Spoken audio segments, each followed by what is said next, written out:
Bonjour à tous. Moi, je suis très heureuse de vous retrouver et de faire cette vidéo aujourd'hui.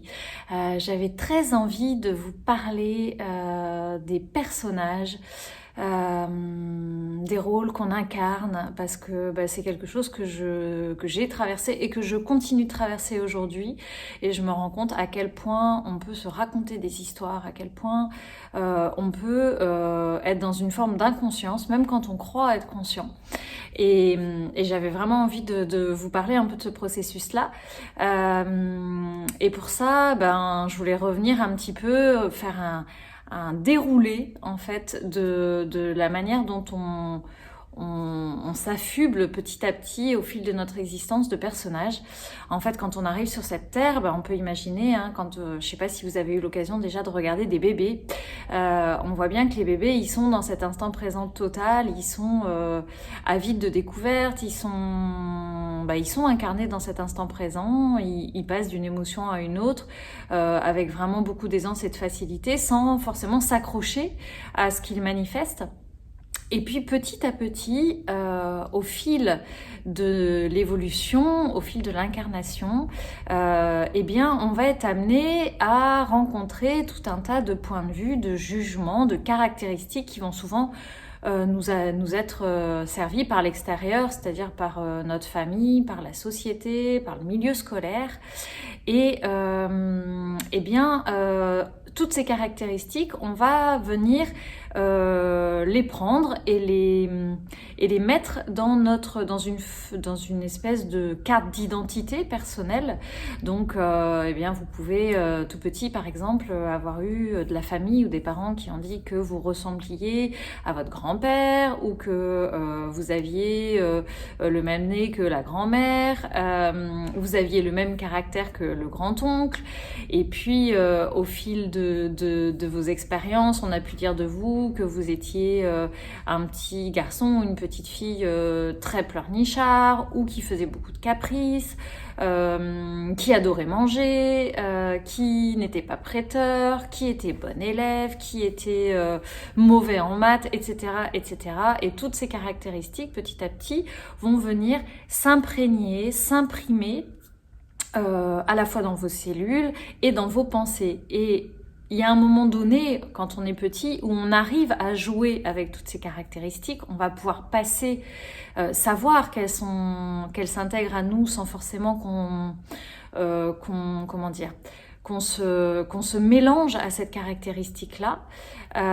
Et puis il y a un moment donné, en fait, où tout va se mélanger et on va oublier qu'on est autre chose que ça.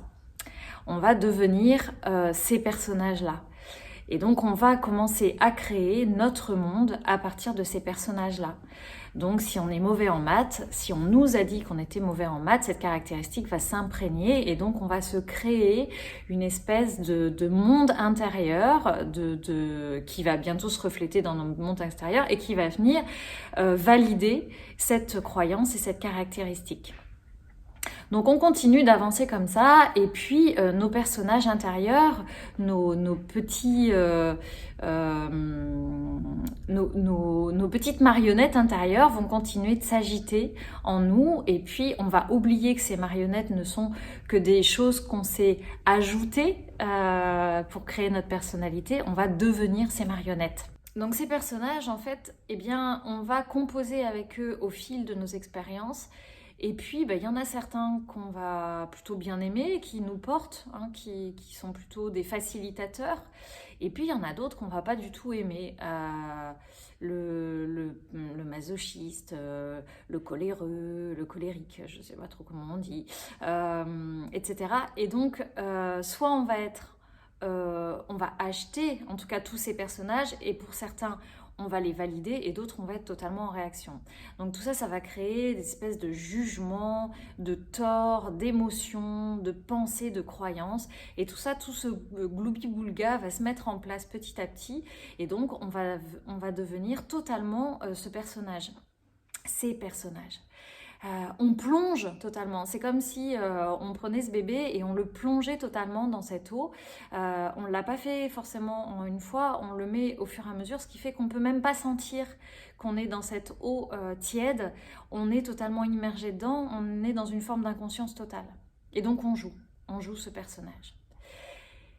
Et puis, il va y avoir un moment où on va avoir peut-être des formes de petits réveils, une réflexion, une prise de conscience, une rencontre avec quelqu'un.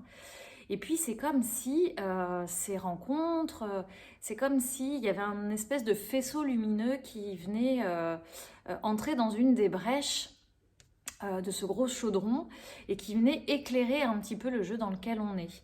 Moi j'aime bien parler aussi de la petite cuillère qu'on passe, vous savez, dans les pots en verre, la petite cuillère qu'on passe pour créer une espèce d'appel d'air et qui permet de déverrouiller le pot.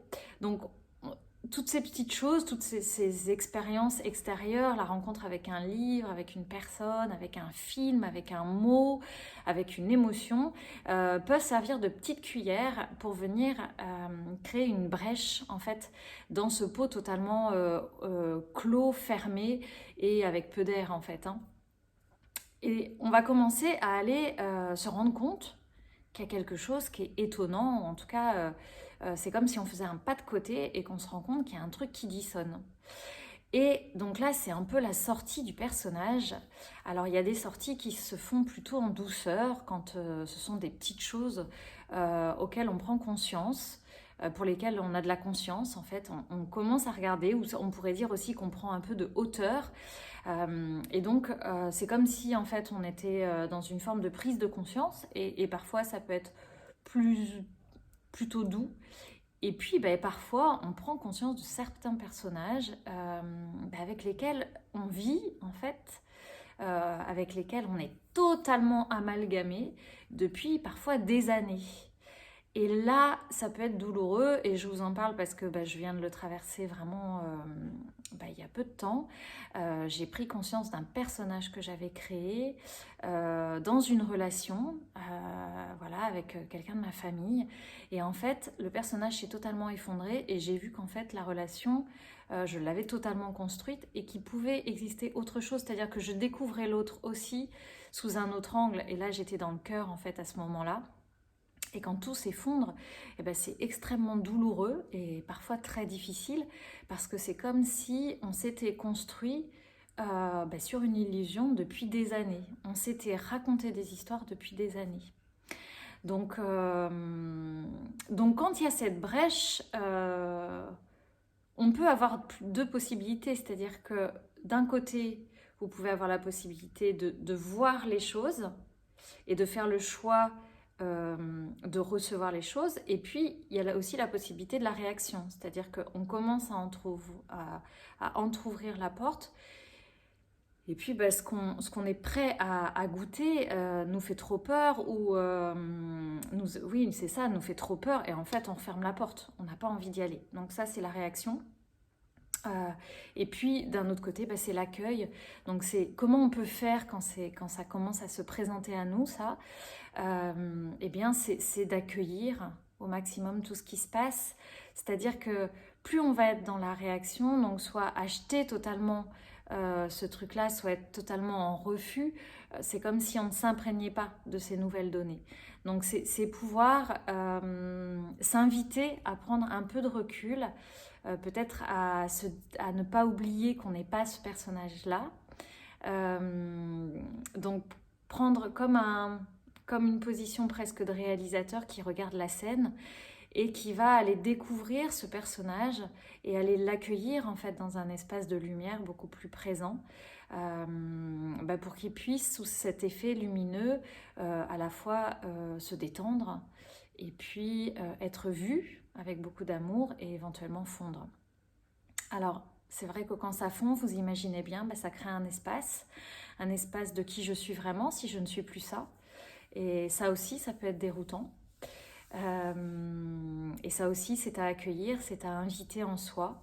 C'est une période, c'est une phase, mais imaginez l'espace que ça peut créer quand soudain vous pouvez vous défocuser de ce personnage-là, de ces personnages-là, et que vous retrouvez cet espace beaucoup plus large où vous voyez à la fois le personnage et vous voyez tout le reste. Donc vous pouvez à la fois réinclure les caractéristiques de ce personnage et vous pouvez vous ouvrir à d'autres possibilités. Comment ça arrive, cette capacité à voir le jeu? Eh bien, de mon expérience et de mon point de vue, tout ce que je vous dis évidemment, hein, c'est que mon point de vue personnel par rapport à mon expérience, c'est loin d'être la vérité, hein. Je vous transmets ça parce que je me dis que en le traversant et en le vivant, peut-être je suis pas la seule à le vivre et peut-être ça peut parler pour d'autres.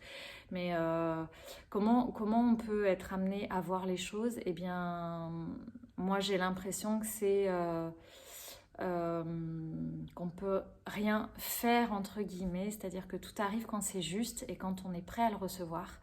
En tout cas, de mon expérience, je m'aperçois que à la fois mon chemin a été jalonné de tout un tas de petites pierres qui m'amènent à un moment donné à recevoir le cadeau de voir, qui n'est pas toujours un cadeau au moment où je l'ouvre et où je vois. Mais en tout cas, c'est comme si la vie m'avait amené petit à petit vers cette ouverture, vers cette brèche. Donc avec un tas de rencontres, avec un tas de mini prises de conscience. Mais en aucun cas j'ai pu les forcer, c'est-à-dire que plus je suis dans le courant de la vie, plus je suis les impulsions et plus j'écoute en fait et que je lâche la résistance et plus les choses arrivent en fait naturellement. Mais vraiment, j'arrive à un point aujourd'hui à me dire que tant qu'on n'est pas prêt pour recevoir les choses, elles ne se présentent pas à vous. Et ça, moi, ça fait des années qu'on me donne certaines informations que je crois avoir comprises au niveau cérébral, mais je me rends compte que vraiment quand je suis prête à les incarner, à les laisser vibrer au niveau cellulaire, eh bien ça arrive quand c'est prêt. Et ça, on peut forcer, on peut s'obliger, on peut faire des formations, on peut faire des rencontres, lire des bouquins. On est dans le faire, j'aurais presque envie de dire qu'on est dans une forme de personnage encore. Ce personnage qui veut savoir, qui veut comprendre. Donc merci aussi à lui d'être présent et d'être là et de nous amener. Et en même temps, il y a quelque chose de bien plus puissant qui serait plutôt de l'ordre de l'être et qui serait l'ordre de cette vie qu'on incarne aussi, qui est beaucoup plus large et qui a comme une possibilité. Nous, c'est comme si on voyait qu'une partie du puzzle. La vie, elle a la possibilité de voir la totalité du puzzle. Et donc nous, on se débat souvent à essayer de trouver la pièce du puzzle. Mais en fait, la pièce dont on a besoin dans l'instant ou qui va nous être requise, seule la vie, c'est exactement ce dont on a besoin en fait. Donc, alors je regarde, est-ce que je vous ai tout dit? Parce que j'avais un peu mis des notes. Donc l'idée, c'est vraiment, quand on est invité à voir ces personnages, eh bien, c'est aussi sortir de ce fonctionnement dichotomique dans lequel on est dans cette réalité, c'est-à-dire c'est bien, c'est mal, je sais pas. C'est pouvoir prendre un peu de hauteur et pouvoir observer ce personnage de cette hauteur-là, parce qu'à partir du moment où on le juge, en fait, on ne le reçoit pas dans sa totalité. Et donc, en prenant cette hauteur-là, eh bien, on peut juste l'observer, regarder en fait le jeu qui s'est passé depuis des années, et on peut pas se blâmer pour ça puisqu'on est dans l'inconscience, on le pratique puisqu'on est dans l'eau tiède du chaudron et qu'on n'en a pas conscience en fait. Donc tant qu'on est là-dedans, tant qu'on est dans ce dans ce bain, vous voyez, on est dedans. Alors on peut pas dire qu'on est forcément bien, mais en tout cas on n'a pas la hauteur suffisante pour observer. Donc on a joué totalement ce personnage et sans doute que c'était requis, mais il y a un moment donné où on a cette possibilité de faire un pas de côté, de regarder, et là ce pas de côté il se fait quand on n'est plus dans ce jeu d'opposition, de dichotomie. Voilà, et bien écoutez, en tout cas j'espère que cette vidéo vous aura parlé. N'hésitez pas à mettre des commentaires sous cette vidéo si vous avez envie de partager aussi voilà, un peu de votre regard et de votre expérience. Merci beaucoup en tout cas voilà, d'avoir partagé ce moment-là avec moi. Et puis n'hésitez pas à partager cette vidéo si vous avez l'appel et si vous sentez que ça peut parler à quelqu'un d'autre. Je vous embrasse très très fort et puis je vous dis à très bientôt.